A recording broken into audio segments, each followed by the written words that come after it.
The question of the pupil.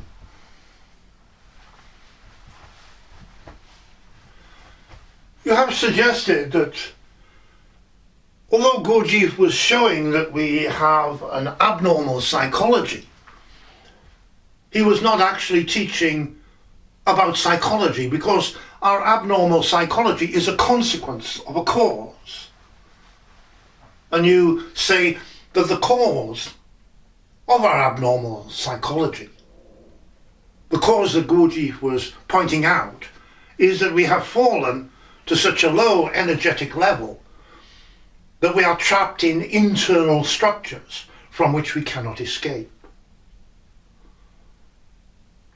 Now, this is a very strange idea to encounter. Could you give us an example of what it was that, or what it is that Gurdjieff means by these internal structures, and how does being trapped in these internal structures, as you say we are, because we have such a low energetic level, how does this create in us an abnormal psychology as a consequence? Could you explain this a little bit more to us?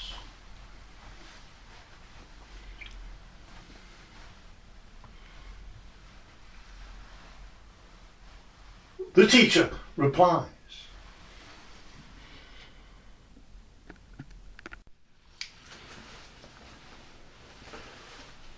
In answer to this, I have to say again that there are two completely different teachings associated with the name of Gurdjieff.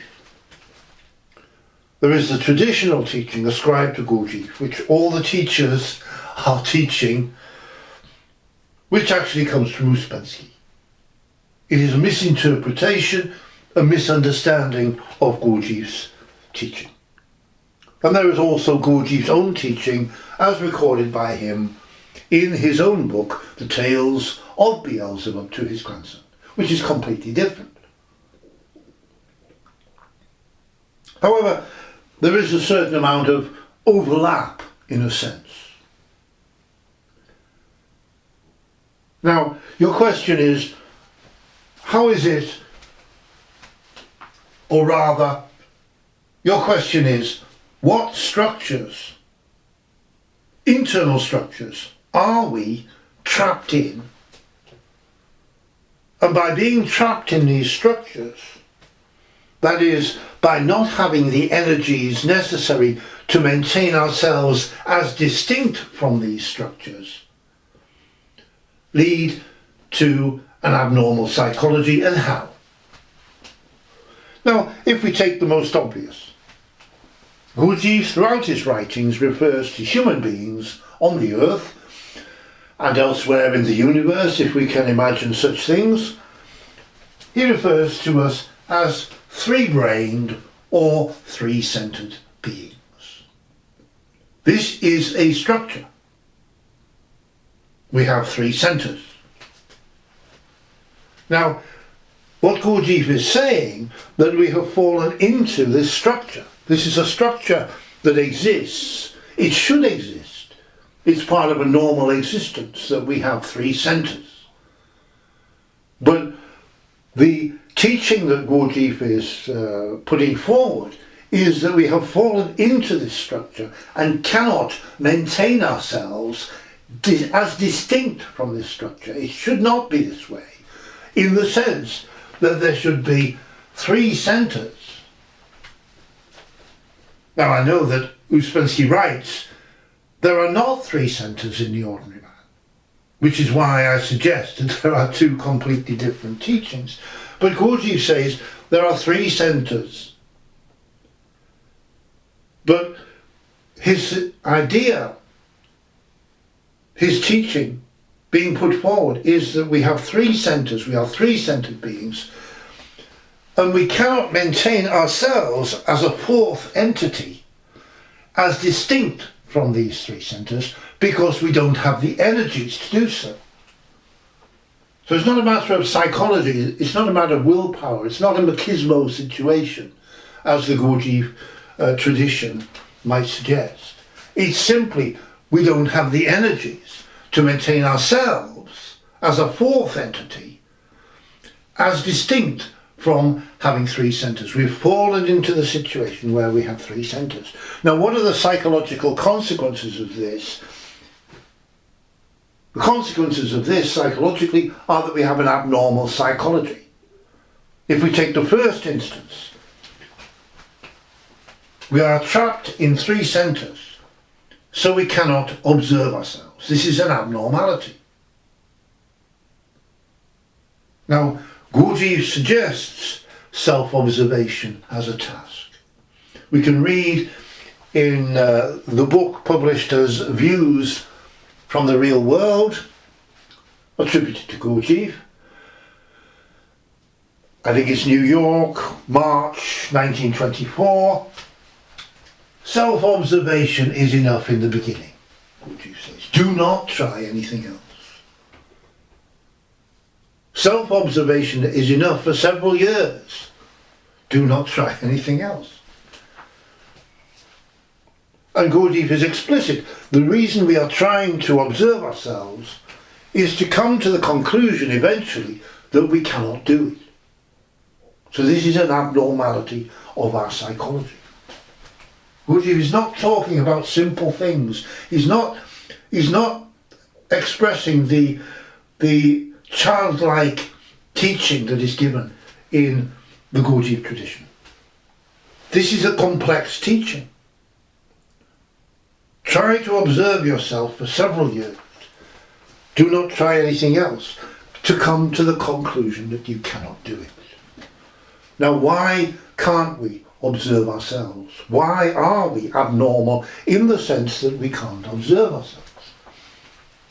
Because we are trapped in three centres, and there is a flow of the energy of attention, an energy, a very subtle energy, a process that is constantly going on in us, a flow from one centre to another. So at any one time, only one centre out of the three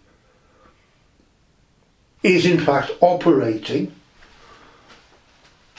and or is able to be in contact with the world around us. So we're only ever in one centre, and by the time we realise we are in that centre, if we ever do, we are already moving on to another centre. So there is this constant flow from one centre to another. At one moment we are in the head, the intellectual centre, and as soon as we even start to realise this, we've already moved into the chest, the emotional centre, and are experiencing the world in a completely different way in terms of feeling. And then we flow back into the head, and then there is a flow into the body. So we are experiencing the world in terms of sensations, movements. And then there is a flow back to the chest. So again, we are experiencing the world in terms of feelings. Back to the body, and back to the head, and so on, constantly going on. So we can't observe ourselves because we're trapped in this flow of energy between three centres, even though Ouspensky writes there are not three centres in the offering.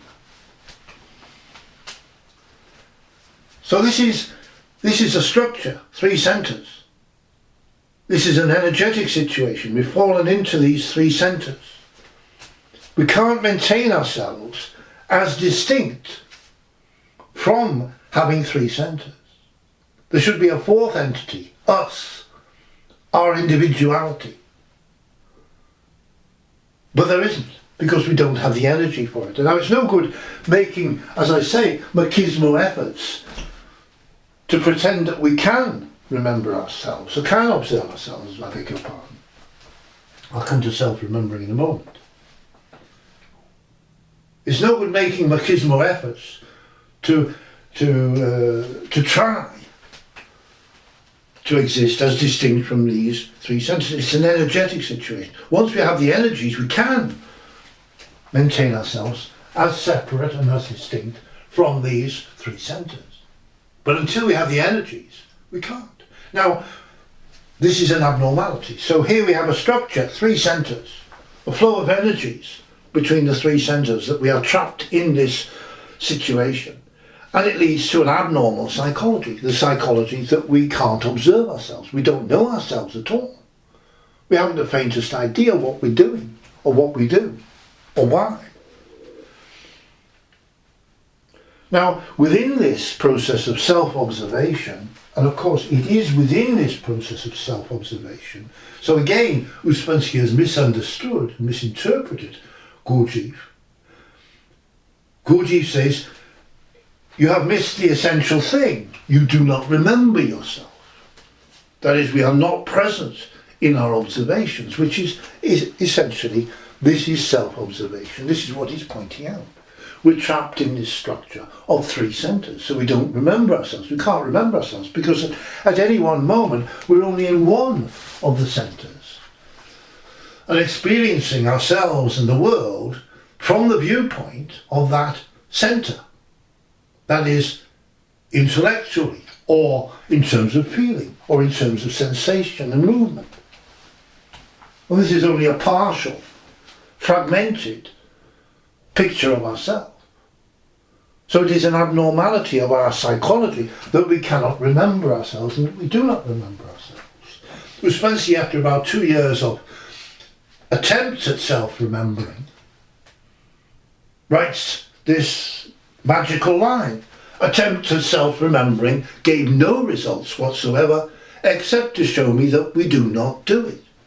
It gave no results, except to show him that we do not do it. Gurdjieff said, good, what more do you want? This is it, this is the teaching. We can't remember ourselves. This is an abnormality. Why not? Because we're trapped in an internal structure. We have three centres and a continual flow of energy between these centres. So we always only have a partial vision of the world around us and of ourselves within that world. We can't maintain ourselves as a fourth entity, as distinct from these three centres. So here we have the structural situation, the energetic situation that we've fallen into, such a low level that we are trapped in these three centres and the flow of energy between these three centres. And this is an abnormality. We can't maintain ourselves as distinct from these three centres because we don't have the energy. Gurdjieff was explicit in terms of self-remembering.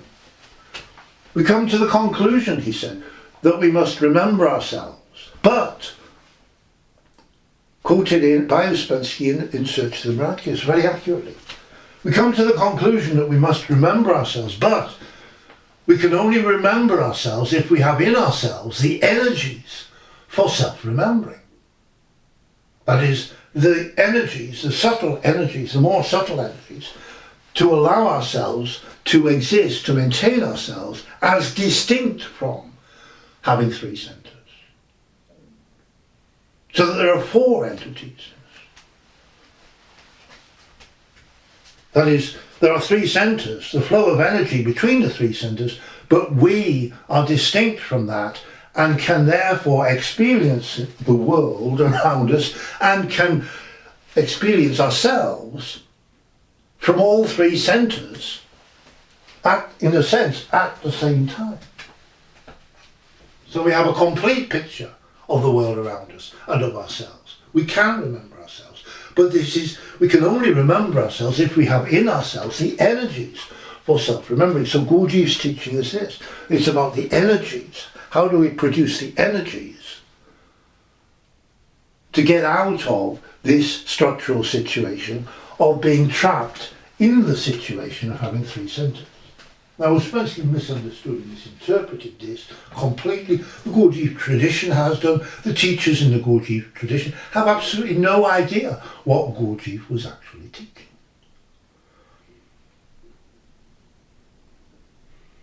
So, your question, let's get back to your question. Your question is, what structures, what internal structures have we fallen into?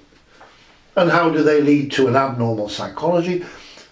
The first example, we have three centres. We've fallen into a structural situation. We have three centres, as we should, but we are trapped in those three centres. We can't maintain ourselves because we don't have the energies in us to do so.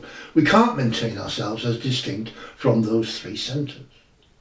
So at any one time, we experience the world around us, we experience ourselves, our own psychology is always only operating from one centre of the three. And by the time we realise it is operating from one centre, it's already moved to another centre. And so we have a fragmented picture of the world around us and a fragmented picture of ourselves. And this is an abnormal psychology. This leads to abnormality. So the fact that we have fallen into the internal structure of having three centres and are trapped in these three centres leads to an abnormal psychology in which we can't observe ourselves and which we can't remember ourselves. And this is an energetic situation, and it is a structural situation. And we can't remedy it by psychological means. We can't remedy it by attempts at self-observation. We can't remedy it by attempts at self-remembering because we don't have the energies for these things. They don't work. This is what Gurdjieff writes and says explicitly. Attempts at self-remembering gave no results whatsoever except to show me that we do not do it. This is what Ouspensky writes. Good, says Gurdjieff. A man who knows this already knows very much. But what does he know?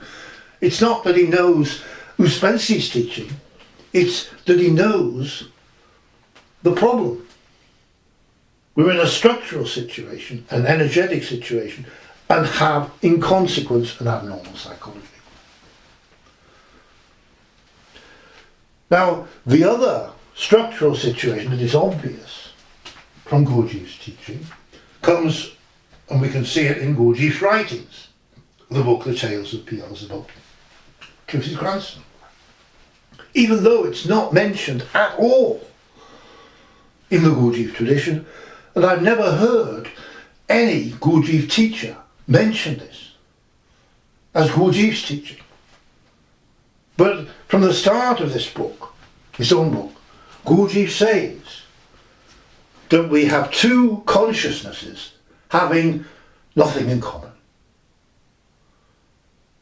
We have two consciousnesses having nothing in common. Now what does this mean?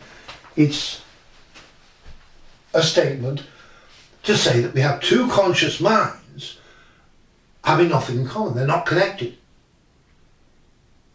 We are living in the wrong one, Gurdjieff says. We've fallen to such a low energetic level that we fall into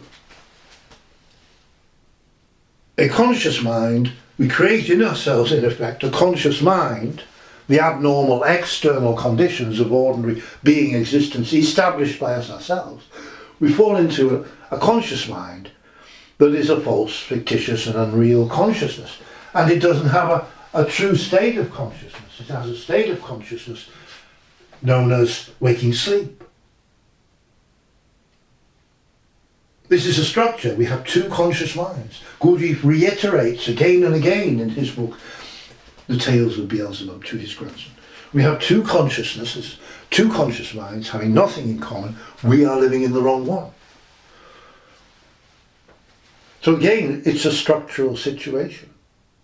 That we are living in a consciousness, a conscious mind, that is not a true consciousness. It doesn't have a true state of consciousness. We are living in waking sleep.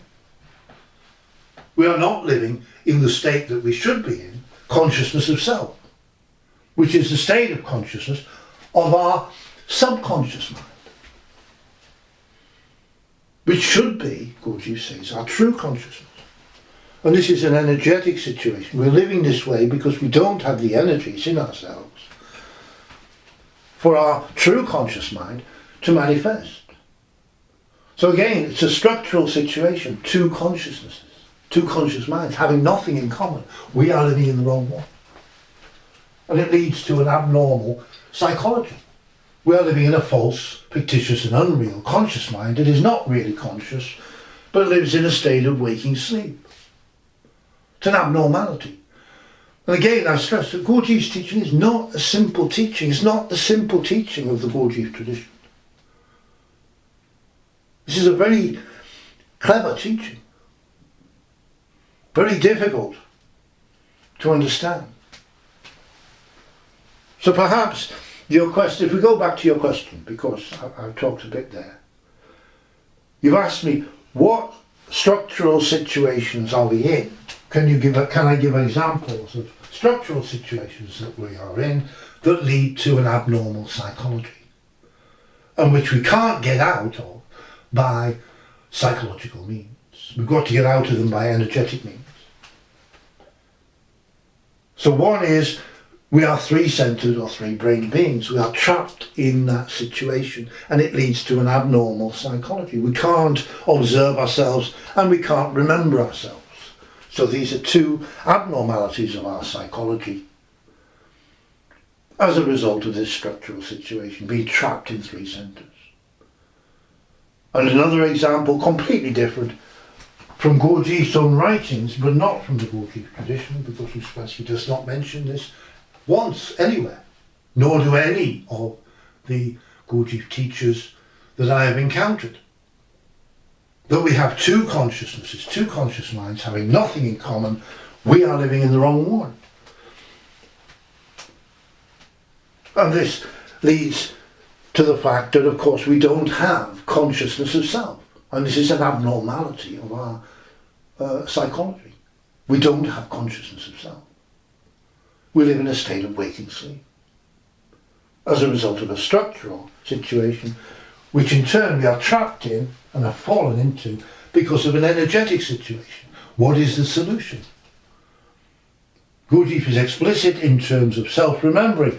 He says to Ouspensky, we come to the conclusion that we must remember ourselves, but we can remember ourselves only if we have in ourselves the energies for self-remembering. So there's nothing to do really with self-remembering. This is just an abnormality of our psychology. What are we going to do about it? What can we do about it? We can only remember ourselves if we have in ourselves the energies for self-remembering. So it is about how do we create these energies? Where do these energies come from? And as I've said, and the origin of your question is, there is a break in the chain of energetic production in us. We don't have the energies we should have. This becomes worse and worse. We adapt to this situation and we create in ourselves an abnormal psychology in which we can't observe ourselves, we can't remember ourselves. We have two conscious minds, we're living in the wrong one, in a state of waking sleep. We don't have consciousness of self. So these are psychological abnormalities as a result of structural situations in which we are trapped as a result of an energetic situation. How do we solve it? We've got to solve it by an energetic solution, a solution in terms of energies, not in terms of psychology, not in terms of philosophy, not in terms of spirituality, not in terms of religion, but in terms of energies. Food. Where do these energies come from?